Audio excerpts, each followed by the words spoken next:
2002年，刘若英台北演唱会，在唱完一首歌之后，刘若英介绍起了她接下来要唱的歌曲。大屏幕上放起了刘若英第一张专辑《少女小鱼》的《美丽与哀愁》中的歌曲《为爱痴狂》。视频中，刘若英以自己的 key 唱着歌曲，想要问问你敢不敢像我这样为爱痴狂。这时候，一个男人发出了声音：“等一下，怎么唱成这个样子呢？这是你的 key 没错吧？”刘若英回答说：“哼，制作人都要这么凶吗？你又不是笙歌，这就是我的 key， 没错。”台下歌迷一阵大笑，紧接着刘若英就为歌迷朋友们带来了她的成名曲《为爱痴狂》。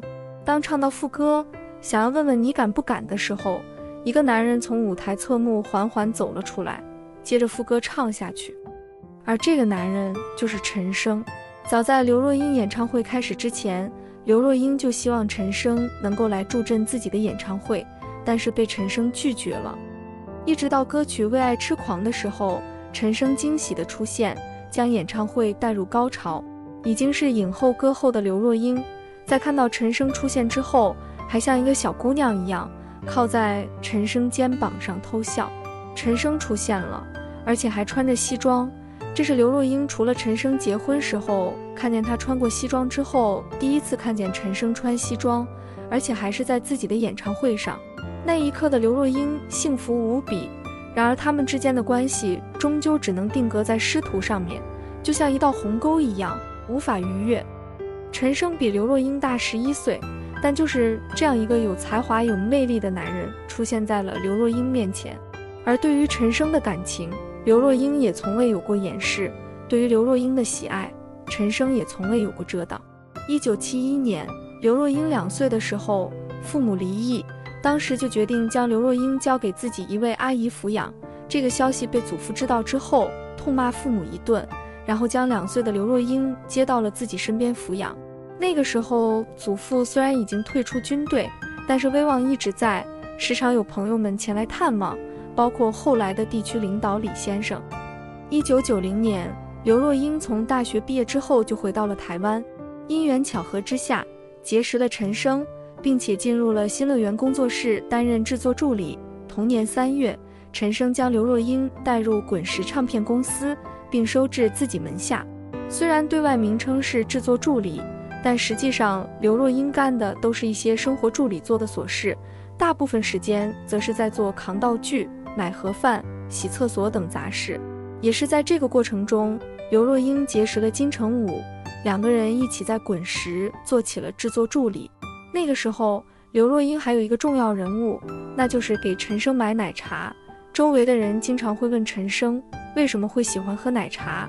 陈升说，因为奶茶有奶的芳香，却不像奶那么腻，有茶的清淡，却不像茶那么涩，所以可以喝一辈子不会腻味。他又说，刘若英就像一杯奶茶，她虽然不算标准美女，但就像杯温暖的奶茶，虽然没有红酒的高贵典雅，没有咖啡的精致摩登，却自有一种温润香浓的芬芳。然而陈升这句话一出，对于涉世未深、年仅21岁的刘若英或许是有撩拨之意。只是那个时候，陈升已经32岁，而且已经娶妻结婚。那时刘若英的英文名叫 Renee， 末尾发音有点像奶。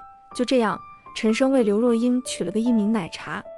那个时候，陈升除了是自己的老板之外，更是刘若英的偶像，因为陈升真的太有才了，他为很多歌手写歌谱曲。而助理工作一直工作了3年半，这3年里，金城武在经纪公司的支持下开始自己出歌，开始慢慢走红。1994年，在陈升的介绍下，刘若英主演了陈国富导演的奇幻片《我的美丽与哀愁》而正式出道。同年，张艾嘉正在筹自己执导的新片《少女小鱼》找不到合适的女主角。这个时候，好友陈升将自己的这位小助理介绍给了张艾嘉。起初，作为监制的李安还对刘若英这样新的不能再新的新人抱有质疑，但是当张艾嘉看到了上身白色衬衣、下着牛仔裤的刘若英之后，一眼就被刘若英的气质吸引。之后力排众议启用了她。这一年，刘若英凭借小鱼这一角色获得亚太影展最佳女主角这一殊荣，由此开启了演员生涯。也是在这一年，陈升担任导演、作曲作词，以刘若英主演的这2部电影的名字为音乐专辑名字，为刘若英出了专辑《少女小鱼的美丽与哀愁》。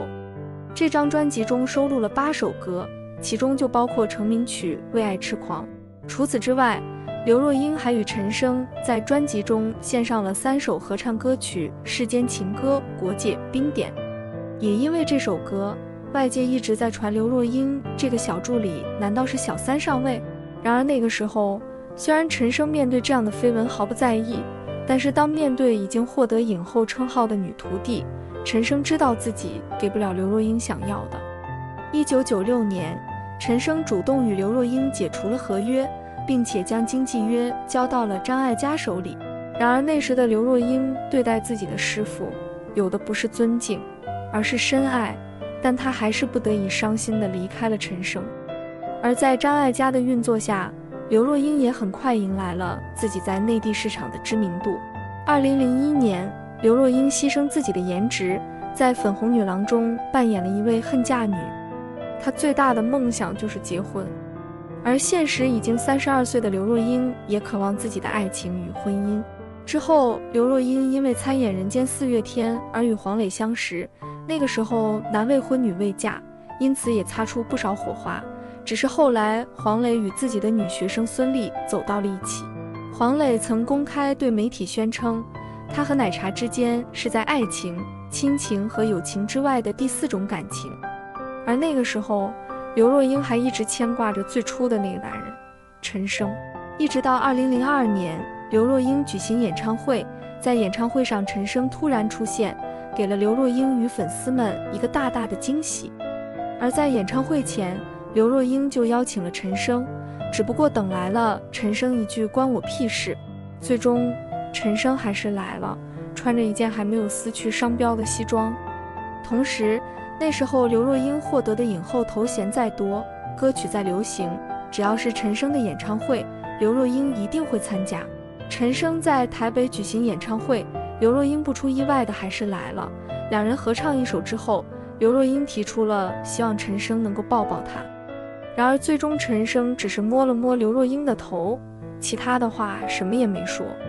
2个人的关系只限于师徒。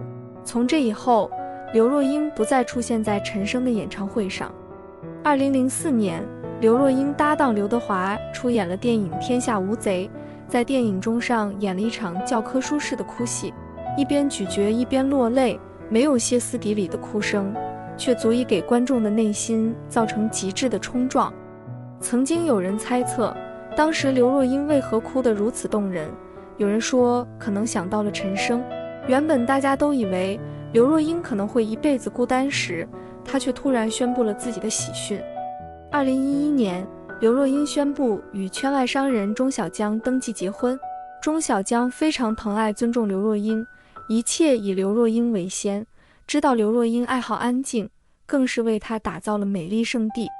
当得知刘若英结婚的消息时，记者采访陈升，陈升则表示，终于还我清白了，还是要祝福她的。到了这个时候，刘若英与陈升20年的感情才算是画上了句号，这是对双方都好的结局。4年后，刘若英生下了儿子。曾经期盼美好恋情、婚姻、幸福家庭的奶茶，终于在45岁这一年完成了人生目标。有人曾经说，刘若英与陈升真的是天意作弄，有缘无分。或许刘若英也曾经为爱痴狂过，只不过男主角不是陈升而已。